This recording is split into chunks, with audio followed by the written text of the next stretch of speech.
Alfonso Zárate, Los usos del poder. Él escribe su columna todos los jueves en el periódico El Universal. También es presidente de GCI, Grupo Consultor Interdisciplinario, una firma especializada en estrategia y comunicación política. Colabora con nosotros, por supuesto. Bienvenido, Alfonso, ¿cómo estás? Bien, Pepe. Supongo que como nosotros, muy interesado en el tema corcholatero. Sí. Y específicamente en el tema Xóchitl. Sí. Fenómeno, lo decía Ángel Gurría hace un instante. Caray, de una semana para acá, Xóchitl se estrepa, se sube, luego de que le plantaron con la puerta en la nariz en Palacio, se sube y se vuelve popular. Manda un mensaje hace un par de días, mensaje que ha tenido una repercusión inusitada para un asunto político en redes sociales. Más de, tú tenías la cifra, 4 millones y tantos mil respuestas ha tenido ese mensaje. Fenómeno, es un fenómeno, ¿no te parece? Sí, sí lo es, Pepe. Yo creo que cuando revisamos cuáles son los ingredientes que definen una elección, particularmente una elección presidencial, vemos que el resultado tiene que ver con la manera en que se articulen elementos como el siguiente.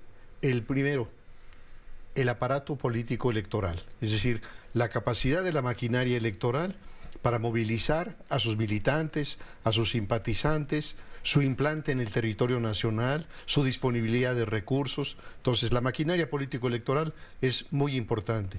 En ocasiones es el factor más importante. Pienso en el Estado de México, por ejemplo, en la elección de Arturo Montiel o en la elección de Alfredo del Mazo Maza, dos candidatos anticlimáticos, pero que llegaron a la gubernatura por la fortaleza de la maquinaria político-electoral del PRI en el Estado de México. El segundo ingrediente, que es también formidable, crucial, es el candidato. Cada vez más la experiencia internacional nos dice que muchos electores no votan por un partido, no votan por un programa, no votan por un eslogan, votan por la conexión psicológica, por el clic que hace ese candidato con el elector. Lo está haciendo Xóchitl Gálvez, como lo hizo Fox en su tiempo, como lo hizo López Obrador en su momento. Sin duda, Pepe. Entonces, a la hora en que revisamos... Los mejores candidatos hasta ahora, formidables Fox candidatos. Y López Obrador, ¿no? Sí, porque además yo te diría que en los años de preeminencia del PRI, el candidato no importaba. Es decir, era tal la fuerza del aparato del Estado que podías tener a un candidato notoriamente feo, como Gustavo Díaz Ordaz, y lo hacías presidente, o un candidato que no conectaba como Don Adolfo Ruiz Cortines y lo hacías presidente, o Miguel de la Madrid, pero hoy sí. Entonces, el día de hoy, cuando por fortuna nuestra los votos se cuentan y cuentan, sí importa el candidato. Y en este escenario que yo diría de un gris profundo, lo mismo en Morena que en la coalición opositora, porque en la coalición opositora tú empiezas a revisar los perfiles de los 12 o 13 que se mencionaron a lo largo de las últimas semanas y encuentras que lo que prevalece es, por un lado, los que tienen la cola muy larga, por otro, los que son postulados por un partido que es una marca que genera mucho rechazo, otros con una trayectoria formidable como la de José Ángel Gurría, pero no se está eligiendo presidente de la República. Se está eligiendo candidato, y el candidato tiene cualidades distintas, tiene que conectar con el electorado, tiene que ser más emotivo, más seductor, más echado para adelante. Y en ese contexto me parece que la noticia de la irrupción de Xóchitl Gálvez en esta arena, digamos, infértil, es una buena noticia para las oposiciones, porque súbitamente le cambió el tablero al presidente de la República. Es decir, un presidente que se frotaba las manos ante la posibilidad de tener a un Santiago Krill como candidato opositor, que le encantaría el que el candidato tuviera trapitos al sol, que él las mañaneras se los iba a mostrar, le rompe el esquema a Xóchitl Gálvez, porque Xóchitl viene de abajo, porque Xóchitl viene de una zona tan pobre como el Valle del Mezquital, porque tiene una historia personal de adversidad en su entorno familiar, en su entorno comunitario y de esfuerzo, de lucha que la lleva de su pequeña comunidad hasta la Facultad de Ingeniería de la UNAM, especializarse, ser empresaria, ser exitosa, y es una candidata disruptiva, es una candidata que rompe los esquemas de la clase política y que se ha convertido en un fenómeno. En unas cuantas horas del momento en que se sube a la contienda, empieza a crecer de manera exponencial y se ubica en algunas encuestas arriba de Santiago Krill, que hasta ese momento era el que tenía mayor preferencia del voto. Entonces sí estamos ante un fenómeno y desde luego yo diría que este perfil bastante gris en el caso de la coalición opositora se replica en el caso de Morena. Imagínate un debate entre Claudia Sheinbaum y Xóchitl, o con Marcelo o con Adán Augusto.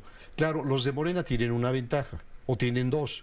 La primera ventaja es la marca Morena con los apoyos asistenciales, que son un factor de fuerza importante, formidable. Y lo segundo, el arrastre de López Obrador.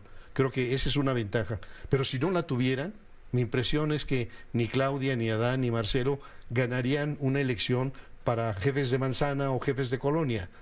Están ahí por el poder enorme del presidente. Bueno, ahora sí te fuiste hasta la cocina con tu comentario, te fuiste muy fuerte, pero está bien, vamos viendo, estaba viendo aquí las encuestas. Claudia, Universal, ayer, Claudia Sheinbaum 34, Marcelo 22, y luego los demás. Adán 8, Gerardo Fernández Noroña 8, Monreal 6, Manuel Velasco 6. Financiero, Claudia Sheinbaum 28%, Marcelo 8 puntos abajo, 20%, Adán Augusto 12, Noroña 7, Ricardo Monreal 4, Manuel Velasco 3. El Economista, Claudia Sheinbaum 32.9, Marcelo Ebrard 22.2, 10 puntos abajo, Adán Augusto 17, Noroña 7.2, Monreal 5.2, Manuel Velasco 2.7. Y GEA-ISA, Claudia Sheinbaum 39, Marcelo 38, que ahí se los pone muy parejos, Noroña 8, los demás, es como la Fórmula 1, ¿no? Red Bull, Mercedes y luego los demás. Sí. Es decir, los de media tabla para abajo. Es decir, la pelea está entre Claudio y Marcelo, no hay duda. Sí, y además estás tocando un tema que me parece bien importante, que es el papel de los estudios de opinión. Y yo creo que los estudios de opinión, las encuestas particularmente, pueden ser dos cosas totalmente diferentes. Puede ser una tomada de pulso o una tomada de pelo. Y efectivamente, en el caso del Estado de México, lo que vimos es que muchas de las encuestas que daban más de 20 puntos a la candidata Delfina, al finalmente terminó en 8. Y entonces uno dice, ¿y esta diferencia cómo se explica? Por la tesis del arroz cocido. Este arroz ya se coció. Entonces está formando parte de la estrategia de Morena el decir, no compitan, o sea, la tenemos en la bolsa. Y yo creo que Xóchitl lo que hace es irrumpir y mover el tablero, y a partir de ahora la competencia se va a poner sabrosa. Muchas gracias, Alfonso Zárate, como siempre. Con mucho gusto, Pepe. Igualmente recibirte siempre. Gracias, Alfonso Zárate. Ojalá hubiera más jueves seguidos, que hubiera una semana de lunes y luego 4 jueves para tenerlos siempre aquí con sus comentarios. Vámonos, una pausa breve, volvemos. Esta fue una producción de Grupo Fórmula. Encuentra más contenido como este en radioformula.mx.